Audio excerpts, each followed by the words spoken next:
إنا عرضنا الأمانة على السماوات والأرض والجبال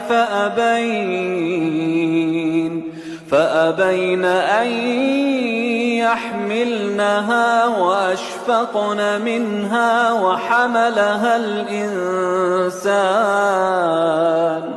إنه كان ظلوما جهولا ليعذب الله المنافقين والمنافقات والمشركين والمشركات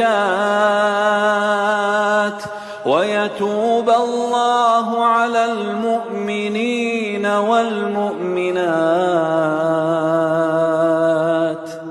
وكان الله غفورا رحيما.